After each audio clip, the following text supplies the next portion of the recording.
Hey guys and girls, welcome back. My name is Shane. I'm here with the Consortium for the Greater Geek.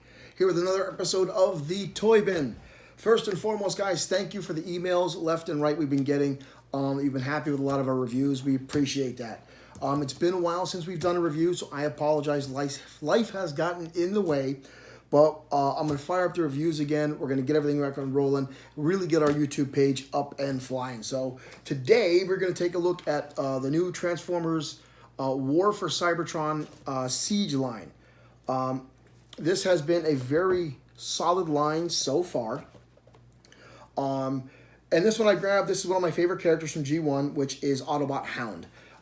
Changing things up a little bit, we're going to start in vehicle mode. Normally I do robot mode, transform to vehicle mode. This is, so far, has been one of my favorite figures from the Siege line. They did change up Hound a bit. You can see he is like a Hummer-style military vehicle. He looks really cool.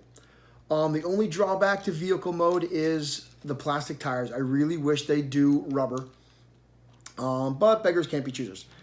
So it is a bit of a change from the G1 typical Army Jeep.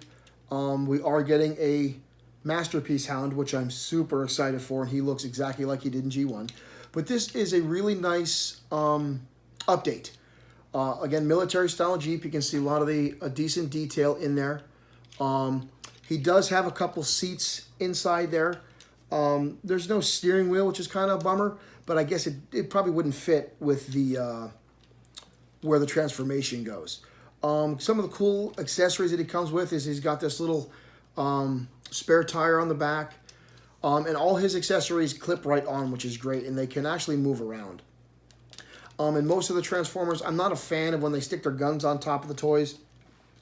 For example, like Sideswiper or some of the other Autobots, Sunstreaker, they just look goofy with the weapon on top. It doesn't fit the mode. With Hound, you can get away with that. He's a military vehicle, and he's got three different spots on the back here. Actually, make that 4 that you can plug these things into, so you can have it however you like, and no matter what, it kind of makes sense. This is his regular rifle. He's got his shoulder cannon, and the spare tire actually turns into the drum for his cannon. So overall, pretty good. I mean, for toy purposes, it does roll pretty well. Even though his arms in the vehicle mode are pretty close to the bottom of the tires. They're almost identical. They rub a little bit. So, I mean, if you are getting it for a child or you're going to roll it around a lot yourself, I know, don't make judgments, play with your toys. You might eventually rub some wear off of the arms.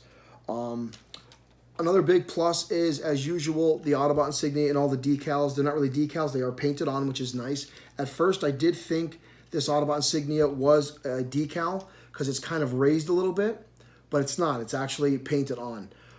If you're an old school fan of Transformers, some of the fun was putting the decals on those old figures. Sometimes it was very monotonous and time-consuming. It was fun, but at the same time, all those decals would rub off, wear off, and fade. So it's a lot nicer to see these days, a lot of this getting paint detail, which is nice. So let's get into the transformation. The transformation was actually very simple.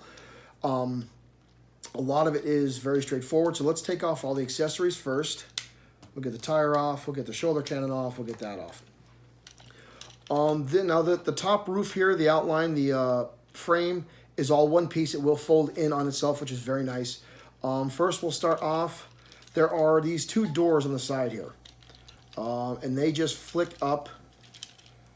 We pop those right up, 1 and 2. They actually hold, this whole section here is his actual legs. It all folds together. So you want to pop those up to get the leg sections to then just pop off, which I pulled a little too hard and popped the whole thing off. I've said this in some of my other videos. I've actually done that the first time I took them out of the box. One of the nice things about a lot of these is their pop and pin. It just pops right back in. So if you do pull too hard, the piece will disconnect and you can plug it right back in. It's a phenomenal feature, especially if you're a little rough with toys. So we're going to pop those legs out there. We're going to disconnect the ceiling there, or I'm sorry, the roof rack. And then we can pull apart, again, the back here. Everything clips together to hold everything in nice. And a lot of the figures, then we're just going to fold the legs down. A lot of the figures, some of the clips don't work too well. Hound's actually works very well. So then we roll down there, and you've got, again, the side of those vehicles. So now, this is probably my favorite part of this transformation. It just folds right in. Folds right in. And then his feet just clip to the side. It's so smooth and so easy. It looks like it could be a lot more complicated. Kudos to the designs that did that. You pull the shoulders out, flip the head down, and now you've got this apparatus here. You fold that down and close. And that is Hound. It is pretty damn simple, which is great. Some of them get pretty intricate, some of them get pretty hard. This was actually very simple. You can go back and forth between vehicle mode, robot mode, pretty damn fast. Now as for his weapons, as I said, this is the spare tire. It will clip right into the side of his gun there, if I do it the right way. And then it's got a ammo drum on the side of his pistol. And then this, if you recognize it from the original G1, was the shoulder cannon that Hound had, which plugs neatly into the shoulder. And then the gun, I keep knocking that drum off. It's got a very small clip in the drum. Oops. So if you do hit it, one of the other small issues I have with the toy, it will pop off really quickly. It's a very small peg, and it's a little awkward. But once it's in there, as you can see. And Hound looks pretty damn good. Let me get the box out of the way. You can see that the face is very G1 inspired. It looks really, really good. A lot of fine detail on this figure. Some of the others from the Siege lines did not have this level of detail. I was just in the store the other day and I went to pick up Prowl. I actually put him back on the shelf. The police car mode, I'm still going to get it. I'm still going to do a review anyway. But I was a little disappointed in the figure. The police mode looks kind of crappy. I'll do another video on that later. But you see Hound looks like G1 Hound. The packaging is very good. You see there the artwork on it is very nice.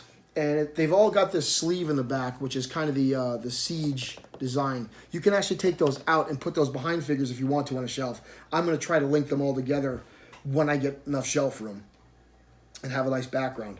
But posability-wise, he's got a lot of posability. I'm going to get the camera and zoom in and do some loops around him so you can see up close and personal, as well as the pictures that I'm going to have attached to the video. But again, his range of motion is very good. His head does turn side to side. You just got to watch the hood flap up here. If it's up against the back of his head, it will not turn. One of my favorite things about the figure for posability-wise, and I don't know if this was actually in the design or just a happy accident. The way his feet were, as I told you, the favorite part of my transformation, or his transformation where the legs are, the fact that his feet go to the side make it very good for him standing-wise. So you can put him in some serious action poses, and the way that foot flaps out makes it really cool for a lot of good stability in the figure. He's got full knee and thigh movement. He does have waist movement as well, which doesn't help the transformation at all. The waist movement was just them designed, again, for posability of the action figure. He's got full swing in the shoulders and the elbows, as well as in the forearms. And even his fists move. So overall, this is a very, very solid representation of Hound. I'm super happy with it. I said that the Siege line has had a lot of good stuff and some stinkers in it. Hound is definitely one you want to get in your collection if you're a Transformers fan, especially if you're a G1 fan and see a lot of this stuff come out. War for Cybertron trilogy, Siege, Hound figure, highly recommended. Phenomenally well put together figure. Only a couple drawbacks, plastic tires, and that one, again, that's a nitpick of me. I'm just a fan of rubber tires when they put them on there. And some of these Transformers in this line, they've sacrificed one mode over the other. And as of late, it seems they've been sacrificing the vehicle modes to really celebrate the robot modes, which if you're going to pick one or the other, I kind of get it. If you guys saw one of my last reviews, which is the new Optimus Prime figure, the figure itself looked phenomenal. Vehicle mode, Hound here wins on both modes. He looks great in his robot form. He looks great in his vehicle form. He's definitely worth picking up. War for Cybertron, Siege line, Autobot Hound.